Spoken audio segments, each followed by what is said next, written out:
नमस्कार, मैं राहुल कठेरिया। अयोध्या में दिवाली के अवसर पर भव्य दीपोत्सव का उत्सव मनाया गया।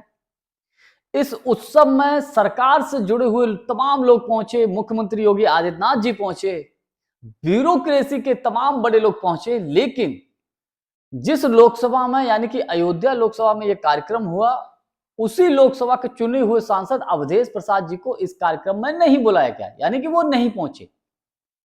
उसके बाद तमाम राजनीतिक चर्चाएं शुरू हो गई। क्या अवधेश प्रसाद जी को बुलाया नहीं गया या अवधेश प्रसाद जी गए नहीं?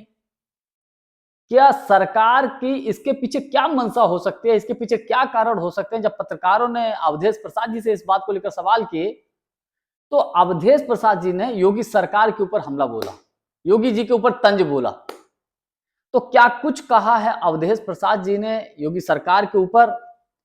और अवधेश प्रसाद जी के भव्य दीपोत्सव के कार्यक्रम में न जाने से अयोध्या में चूंकि अभी मिल्कीपुर विधानसभा क्षेत्र में उपचुनाव होना है, तो उस सीट पर इसका क्या प्रभाव पड़ सकता है? इन तमाम बातों पर मैं और अधिक चर्चा करूं, लेकिन उससे पहले यदि आपने अभी तक हमारे चैनल को सब्सक्राइब नहीं किया है तो सब्सक्राइब जरूर कर लीजिए और घंटी के बटन को जरूर दबा दीजिए। देखिए, अवधेश प्रसाद जी भव्य दीपोत्सव के कार्यक्रम में नहीं पहुंचे थे, तो तमाम राजनीतिक चर्चाएं शुरू हो गई हैं। पत्रकारों ने जब अवधेश प्रसाद जी से बात की कि सर आप नहीं पहुंचे इस कार्यक्रम में, इस उत्सव में आप क्यों नहीं पहुंचे, तो उन्होंने कहा साहब हमको बुलाया नहीं गया, हमको निमंत्रण नहीं दिया गया। तो सही बात है, बिल्कुल। जब एक चुने हुए सांसद को जब तक आप निमंत्रण नहीं देंगे तो आप वो पहुंचेंगे कैसे? भाई, उनका भी अपना एक प्रोटोकॉल होता है, उनका भी अपना एक सम्मान होता है। और तंज कसते हुए अवधेश प्रसाद जी ने यह कहा कि अगर हम वहां पहुंच जाते तो हो सकता है कि मीडिया की कवरेज योगी जी की बजाय मुझे अधिक मिल जाती, तो इसलिए योगी जी ने जो है सरकार की तरफ से उनको नहीं बुलाया गया। और मैं एक बात यहां दावे के साथ कह सकता हूं, सरकार की अवधेश प्रसाद जी को इस दीपोत्सव के कार्यक्रम में न बुलाने के पीछे क्या मंशा रही होगी वो तो सरकार के लोग ही जाने।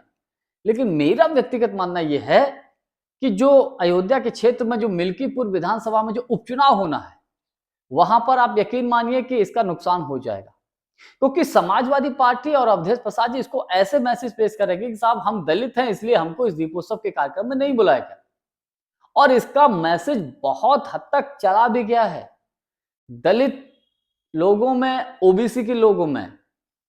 और इसका जो नुकसान है भारतीय जनता पार्टी को होगा, ये मेरा व्यक्तिगत मानना है।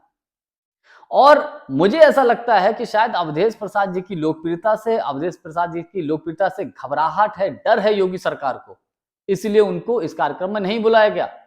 वरना उत्तर प्रदेश में 10 सीटों पर उपचुनाव होने जा रहे थे, क्यों 9 ही सीटों पर कराया गया? मिल्कीपुर विधानसभा के उपचुनाव की सीट क्यों छोड़ दी गई? और योगी जी का आप वहां पर भाषण सुनिएगा तो एक धार्मिक सांस्कृतिक कार्यक्रम के आयोजन की बजाय पूरा का पूरा राजनीतिक भाषण था उनका, अधिकतर यही लग रहा था। तो एक तरीके से यह कहा जा सकता है कि अवधेश प्रसाद जी के अयोध्या के भव्य दीपोत्सव के कार्यक्रम में न बुलाने से भारतीय जनता पार्टी को ही नुकसान हो सकता है। और ऊपर से अखिलेश यादव जी तो अवधेश प्रसाद जी को अयोध्या का राजा ही कहते हैं, अयोध्या का नरेश कहते हैं। राहुल गांधी लोकसभा में अपने बगल की सीट पर बैठाते हैं, यानी कि अखिलेश यादव जी और राहुल गांधी बीच में बैठाते हैं। तो अवधेश प्रसाद जी का लोकसभा में बैठना उधर मोदी जी को तो परेशान करता ही है, क्योंकि भारतीय जनता पार्टी उस सीट से हारी है लोकसभा के 24 के चुनाव में, जिस सीट का उसने पूरे देश में चुनाव प्रचार प्रसार किया, राम मंदिर के नाम पर वोट मांगे और उसी सीट को भाजपा हार गई। तो जो अयोध्या में जो भव्य उत्सव दीपोत्सव के कार्यक्रम में अवधेश प्रसाद जी को ना बुलाना, मेरा व्यक्तिगत मानना यह है कि भारतीय जनता पार्टी का ही इसमें नुकसान हुआ है बहुत हद तक। जानकारी हमारी आपको कैसी लगी कमेंट्स करके हमको जरूर बताइएगा। बहुत बहुत धन्यवाद। नमस्कार।